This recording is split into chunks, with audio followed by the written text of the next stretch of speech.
Em 2012, o Vaticano abriu uma exposição com documentos do seu arquivo interno, entre eles a sentença original do julgamento de Galileu Galilei, Curious. O documento estava lá desde 1633, 379 anos guardado.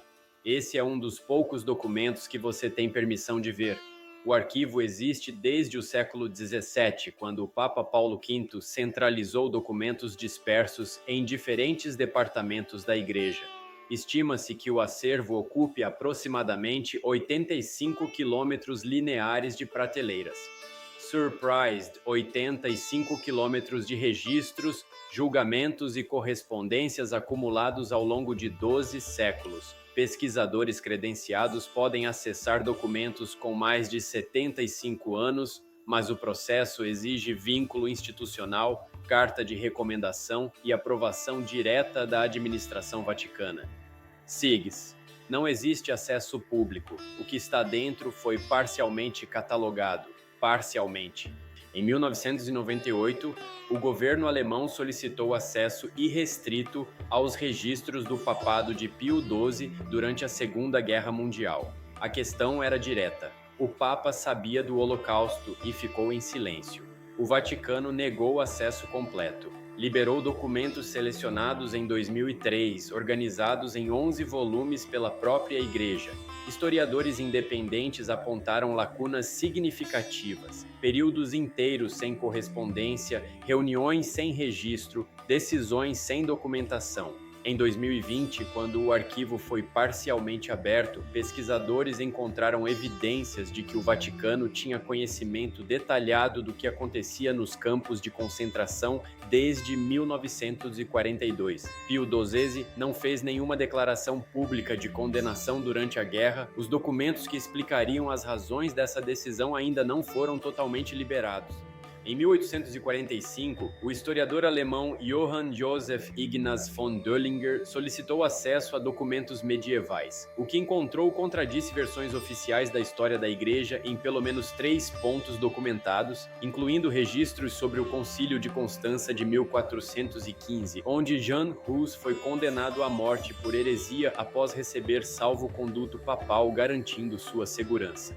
O documento original do salvo-conduto estava no arquivo. A ordem de execução também estava. Em 1881, o Papa Leão XIII abriu o arquivo para pesquisadores externos pela primeira vez na história. O historiador Ludwig von Pastor passou anos dentro do acervo e publicou uma história da Igreja em 16 volumes. Em entrevistas posteriores, afirmou ter encontrado documentos que optou por não incluir porque a Igreja ainda não estava preparada para certas verdades. Morreu sem especificar quais eram essas verdades. O processo de Joana d'Arc está no arquivo. O registro completo do julgamento que a condenou à morte em 1431 por heresia. 25 anos depois, a Igreja reabriu o caso e a declarou inocente. O documento da reabilitação também está no arquivo. Os registros internos do período entre os dois julgamentos, o que mudou, quem pressionou, quais interesses políticos estavam envolvidos, nunca foram divulgados. O arquivo guarda a correspondência entre o Vaticano e Napoleão Bonaparte durante o período em que o Papa Pio VII foi mantido como prisioneiro entre 1809 e 1814. Pesquisadores que acessaram partes desse material relataram cartas que sugerem negociações sobre territórios europeus em troca de concessões religiosas. O conteúdo completo dessas negociações permanece restrito até hoje. O pergaminho de Chinon foi descoberto dentro do arquivo em 2001 pela pesquisadora Bárbara Frale. O documento revelou que o Papa Clemente V absolveu secretamente o líder dos Templários, Jacques de Molay, antes de permitir sua execução pública em 1314. Ficou inacessível por 700 anos dentro do próprio acervo. Se esse documento estava lá esquecido numa prateleira, a pergunta que permanece é quantos outros têm exatamente o mesmo perfil. Em 1586, o Papa Sisto V encomendou um censo completo da população sob controle da Igreja. O documento resultante registrou não apenas números populacionais, mas também estruturas de poder local e, segundo pesquisadores, informações sobre práticas religiosas que a Igreja considerava extintas há séculos. práticas de religiões pré-cristãs que deveriam ter sido erradicadas muito antes. O censo registrou sua existência, registrou onde ocorriam, registrou quem participava. A seção completa nunca foi liberada para pesquisa independente. A justificativa oficial é preservação.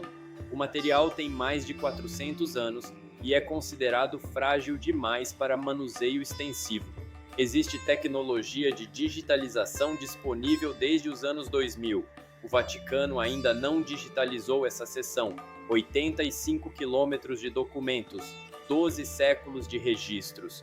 Uma instituição que sobreviveu a impérios, guerras, reformas e revoluções e manteve controle absoluto sobre o que entra e o que sai desse arquivo. O pergaminho de Chinon ficou 700 anos sem ser encontrado dentro do próprio acervo. Se esse documento estava lá, o que mais está?